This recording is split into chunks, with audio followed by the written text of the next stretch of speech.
بسم اللہ الرحمن الرحیم۔ تمام سننے والوں کو السلام علیکم ورحمۃ اللہ وبرکاتہ۔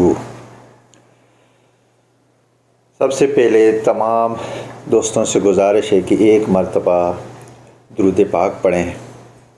اللہم صلی علی محمد وعلی آل محمد۔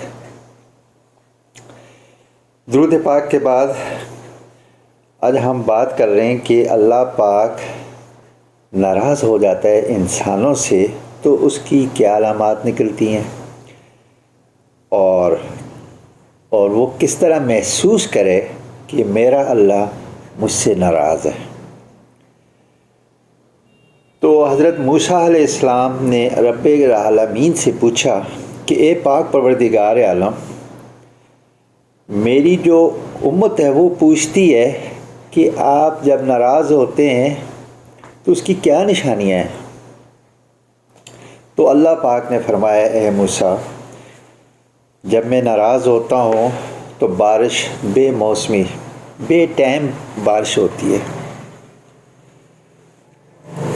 اور جب میں ناراض ہوتا ہوں تو لوگوں کو نیکی کی عبادت، نیکی کرنے کی جو توفیق ہے وہ میں لے لیتا ہوں۔ اور پھر فرمایا کہ میں جو بادشاہی ہوتی ہے، جو حکمران ہوتے ہیں، میں ایسے لوگوں کو دیتا ہوں جو ظالم ہوتے ہیں،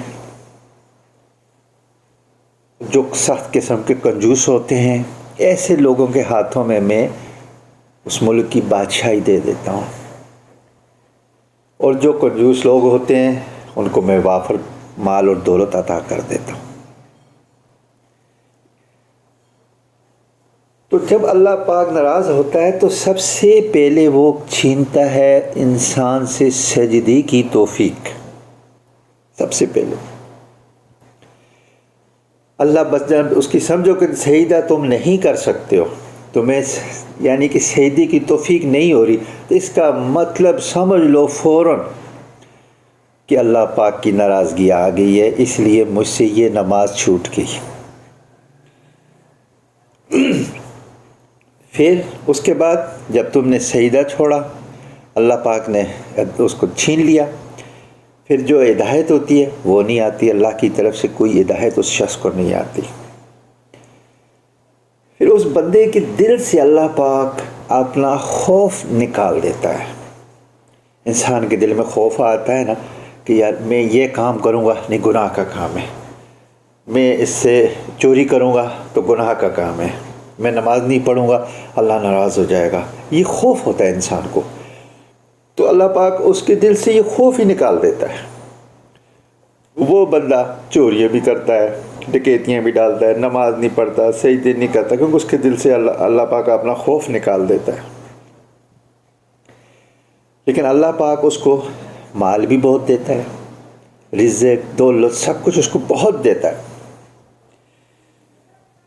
وہ سب مال اور دولت کو لے کے وہ شخص بے خوف ہو جاتا ہے، بے خوف ہو کے گناہ کرتا ہے، کیونکہ اس کو خوف ہی نہیں ہوتا۔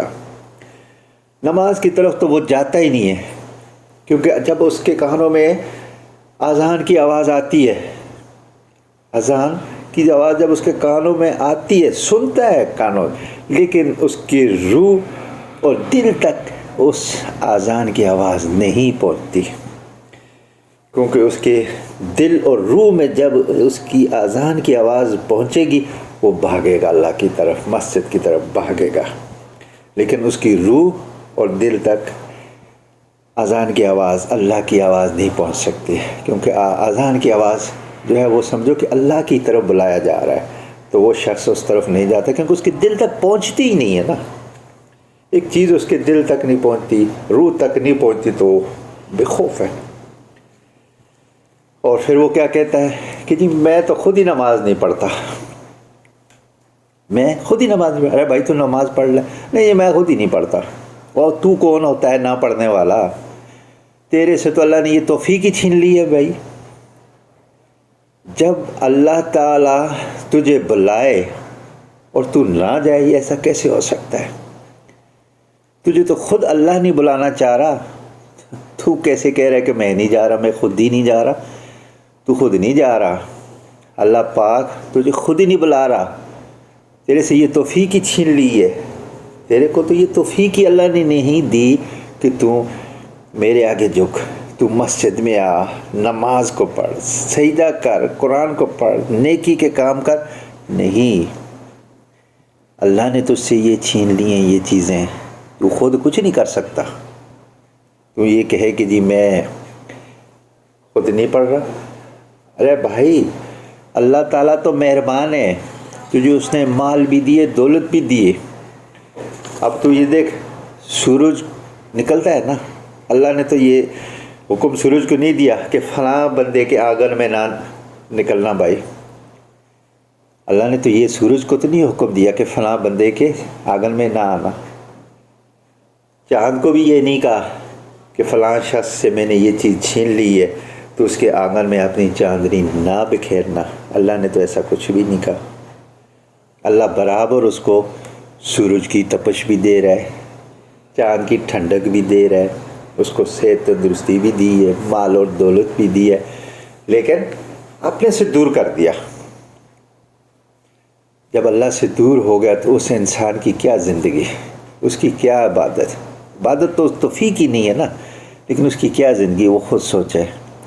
اگر کسی بھی بہن بھائی دوستوں میں یہ علامات ہیں کہ اس نماز نہیں پڑھتے، اللہ کی عبادت نہیں کرتے، کوئی نیکی کا کام آپ لوگ نہیں کرتے، تو اپنے اندر یہ چیزوں کو ڈھونڈو کہ کہیں آپ سے آپ کا اللہ ناراض تو نہیں ہے۔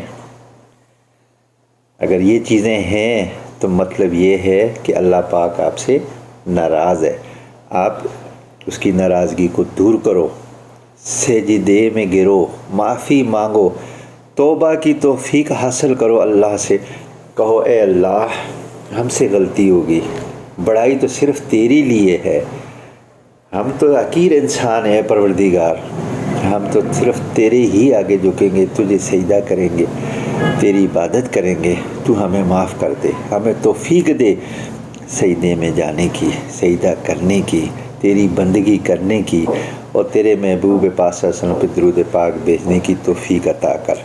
اس طرح کی آپ دعا کریں اور اپنے اندر کو صاف کریں، یعنی اپنے دل کو صاف کریں۔ دل کے صفائی ہوگی تو آپ کے دل میں اللہ اور اس کا رسول کا خوف آئے گا، محبت آئے گی۔ تو یہی ایک چیز ہے کہ آپ کا دل کہے کہ جی نماز پڑھنی، فٹ اٹھ کے نماز پڑھو۔ دل سے نکلنی چاہیے یہ چیزیں، جب آپ کے دل سے یہ نکلیں گی تو آپ کامیاب ہو جائیں گے، اللہ پاک راضی ہو جائے گا۔ بس صرف اللہ سے سجدے کی توفیق مانگو کہ اللہ پاک آپ کو سجدے کی توفیق عطا کرے، آپ کی پریشانیوں کو رب کعبہ اپنے محبوب پاک صلی اللہ علیہ وآلہ وسلم کے صدقے میں دور فرمائے۔ آپ دعا کرو پروردگار اے اللہ تو نماز کی توفیق دے، سجدے کی توفیق عطا کر، تو راضی ہو۔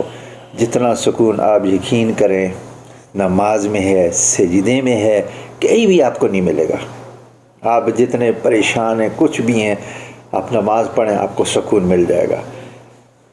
یہ ایک اللہ سے رابطے کا ذریعہ ہے نماز اور سجدہ۔ آپ سجدے میں کہتے ہیں نا سبحان ربی الاعلیٰ، اللہ بہت بڑا ہے، تو آپ یعنی گفتگو کر رہے ہیں نا اللہ سے کہ اے اللہ آپ بہت بڑے ہیں، تو آپ یعنی اللہ سے بات کر رہے ہیں نا اس سجدے میں جا کے بھی نا۔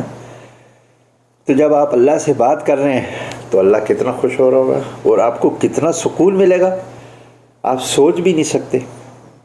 تو میں بھی دعا کرتا ہوں آپ لوگوں کے لیے کہ اللہ پاک آپ کی خطاؤں اور گناہوں کو معاف فرمائے اپنے محبوب پاک صلی اللہ علیہ وسلم کے صدقے میں، اور اللہ پاک آپ کو نماز کی توفیق عطا فرمائے، آپ کے خطاؤں اور گناہوں کو معاف فرما دے، آپ کی جائز جتنی بھی خواہشات ہیں اللہ پوری فرمائے۔